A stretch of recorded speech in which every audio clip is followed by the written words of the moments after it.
sakartu rabbi wa rabbi yufi. abonné leen tey aimé tey partagé vidéo yi. bi xayrihi laysa yufi.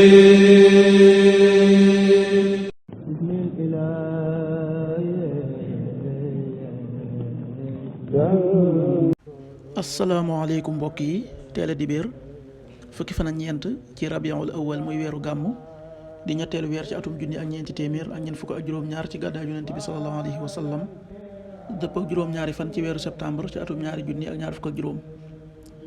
fukki fan ak ñeent bokkul ci lim yi fàtte lim bu rafet la, kon tey ci dibéer ji rafet na. li ñu ciy terati rek wàccandiku moom dibéer mooy ku ca watu wala ku ca tàggoo. ñaanu bés bi: yow sunu boroom, nun dey gëm nanu, yàlla na nga nu jéggal sunuy bàkkaar, yàlla na nga nu musal ci mbugalum sawara. rabbana innana amanna faghfir lana dunubana waqina adhaban nar.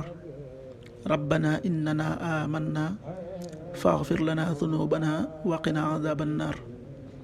xadiisu bés bi: yonent bi sallallahu alayhi wa sallam nee na, amul menn mbir muy gën a diis ci balance jikko ju rafet.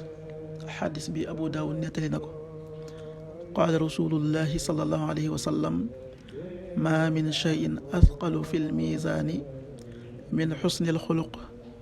rawahu Abu Daawud.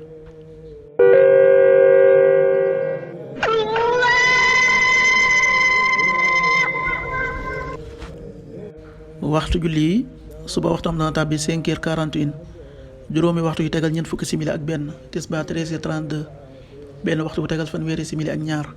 takkusaan 16h32, ñeenti waxtu yu tegal fanweeri simili ak ñaar. timis 19h16, juróom-ñaari waxtu yu tegal fukki simili ak juróom benn. gee 20h27, juróom-ñetti waxtu yu tegal ñaar fukki simili ak juróom-ñaar. loolu mooy waxtu julli ji ci Touba ak li ko wër. bu fekkee nekkoo Touba, soo ko féetee penku ñaar fukk ak juróom-ñaari kilomètre ju ne wàññil benn simili. soo ko féetee sowwu ñaar fukk ak juróom-ñaari kilomètre ju ne yokkal benn simili. soo ko féetee Saalum wala Gànnaar téeméeri kilomètre ju ne yokkal benn simili. jant bi dana fenk 6h56, juróom benn waxtu yu tegal juróom fukki simili ak juróom benn. di so 19h12, juróom-ñaari waxtu yu tegal fukki simili ak ñaar. yàlla na nu yàlla nangul te nangul leen, amin.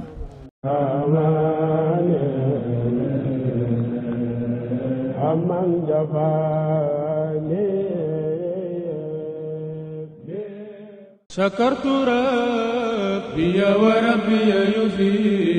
abonné leen tey aimé tey partagé vidéo yi. bi xayrihi laysa yufi.